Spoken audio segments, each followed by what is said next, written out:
ডিমের কোনো আইটেমে আমি কিন্তু একেবারেই না করতে পারি না, তাই আমার মতো ডিম ভক্তদের জন্য আজকে আরো একটা সুন্দর রেসিপি নিয়ে চলে এসেছি, চাইনিজ ডিম। এটা কিন্তু বানানো একেবারেই সহজ আর খেতেও কিন্তু ভীষণ সুন্দর হয়। এর জন্য আমি এখানে নিয়েছি 4টি মুরগির ডিম, একটা বড় সাইজের পেঁয়াজ স্কোয়ার করে কেটে নিয়েছি, একটা ক্যাপসিকাম এটা স্কোয়ার করে কেটে নিয়েছি, নিয়েছি কিছু কাঁচা লঙ্কা কুচো, কিছু রসুন কুচো আর কিছু সস। এবারে ফ্রাইং প্যানে দিচ্ছি অল্প একটু তেল, দিয়ে একটা করে ডিম আমি পোচার মতো করে একটু অমলেট করে নেব। এই সময় উপর থেকে ছড়িয়ে দিলাম হালকা নুন, দেখে এপিট ওপিট করে ভেজে নেব। আমার 4টে ডিমই ভাজা হয়ে গেছে। এবারে ফ্রাইং প্যানে আর একটু তেল দিয়ে একে একে রসুন কুচো, লঙ্কা কুচো, পেঁয়াজ,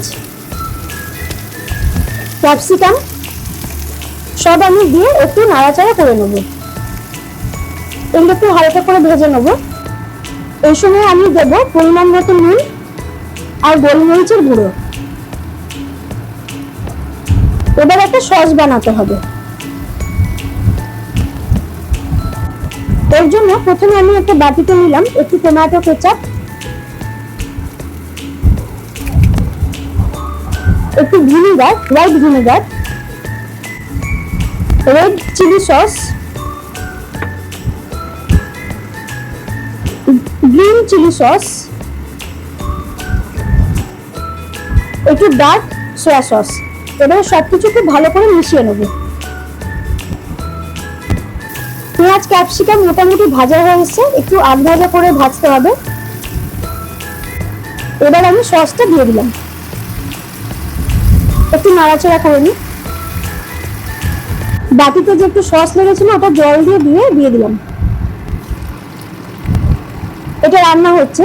এবার আমি ডিমগুলো আস্তে আস্তে দিয়ে দেবো। ডিমগুলো দিয়ে আমি এটা মিনিট 5-এর মতো মিডিয়াম ফ্লেমে রান্না করে নেব। রান্নাটা কিন্তু একেবারেই হয়ে এসেছে। এবারে খালি নামানোর আগে ওপর থেকে ফ্রেশ ধনেপাতা কুচো, অল্প একটু মধু আর একটু গোলমরিচের গুঁড়ো দিয়ে আমি এটা পরিবেশন করে দেবো। আশা করবো এই রেসিপিটা তোমাদের ভালো লাগবে।